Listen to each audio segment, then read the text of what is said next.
History has a terrifying power. It can erase you. You can build empires, command armies, and change the world.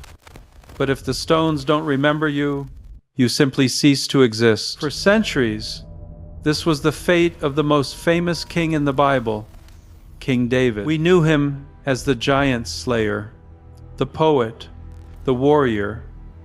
But to the cold, hard science of archaeology, he was a ghost, a phantom, a hallucination.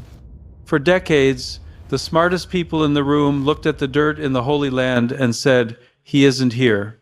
And they were right. Until one hot afternoon in July, when a surveyor in northern Israel glanced at a pile of rubble and noticed that the shadows were falling in the wrong direction. That glance didn't just find a rock.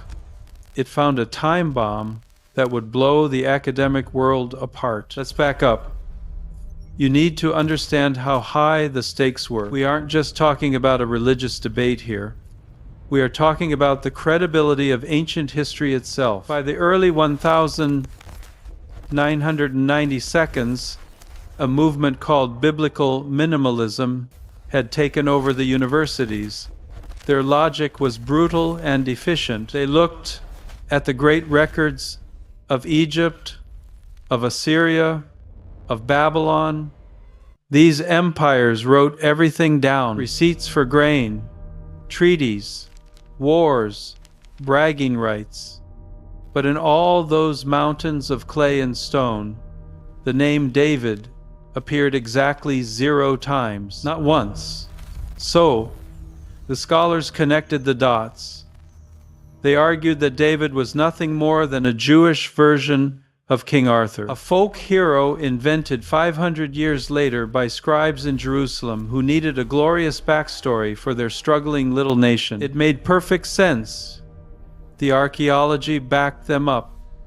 Digs in Jerusalem showed no massive palaces from that era, no grand capital, just a small highland village. The consensus was solidifying.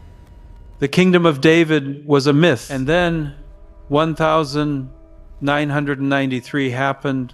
The location wasn't Jerusalem.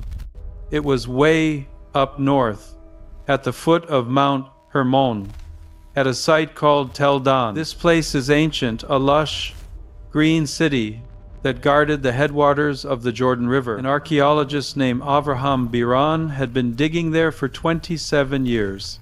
Think about that. 27 years of heat, dust, bucket chains, and pottery shards. But the big find, the game changer, it was nowhere to be found. It's July 21st. The heat is oppressive. Gila Cook, the team's surveyor, is packing up her gear. They are working near the ancient city gate. They aren't even digging at this point. They are just cleaning up debris. There was a stone wall there, a hodgepodge of basalt rocks piled up to make a barrier. Gila looks at one specific black stone jutting out of the soil. It had been repurposed. Someone, centuries ago, had smashed a monument and used the rubble to patch a wall. It was trash, but the sun was hitting it low. The afternoon light raked across the surface, and for a split second, the shadows caught something: indentations, artificial lines. Hila dropped her gear and looked closer. Those weren't scratches, they were letters, Aramaic letters. She called Biran over. He knelt in the dirt, likely squinting against the glare, and brushed away 3,000 years of silence. They pulled the stone out. Then they found another piece. Then another. When they pieced them together, they realized they were looking at a victory stele. This wasn't a receipt for grain. This was a billboard, a royal brag sheet commissioned by a foreign king, most likely Hazael, the king of Aram Damascus. We know from carbon dating and the style of the handwriting that this stone was carved around 840 BCE. That is a massive detail. That is only about 150 years after David would have lived. In the scope of ancient history, that is a heartbeat. That is yesterday.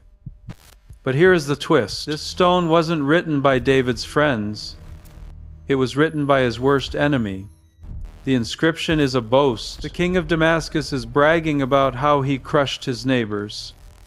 He says, "I killed 70 kings. I killed the king of Israel." And then he delivers the line that stopped the hearts of every historian who read it. He claims to have killed the king of the house of David. Let's unpack that phrase, house of David, Beit David. In the ancient Near East, you didn't name a kingdom after a man unless that man was the titan who built it. You don't have a house of Windsor without a founder. You don't have a house of Saud without a Saud. By referring to the kingdom of Judah as the house of David, this enemy king wasn't just admitting David existed. He was admitting that David was the Colossus who cast a shadow over the entire region. The implications were immediate and violent. The minimalists panicked. They tried to translate it differently. They scrambled. One scholar actually suggested it meant house of the kettle.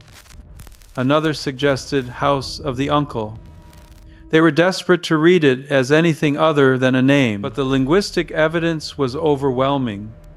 The structure, the grammar, the context, it all pointed to one undeniable fact. A foreign superpower recognized David not as a myth, not as a literary character, but as a dynasty founder. Think about the irony. The Israelites didn't preserve this proof. Their enemies did. The man who wanted to destroy the house of David ended up being the one person who proved to the modern world that it actually existed. He carved his victory in stone to brag about destroying them, but instead, he immortalized them. The Tel Dan Stele doesn't prove the miracles.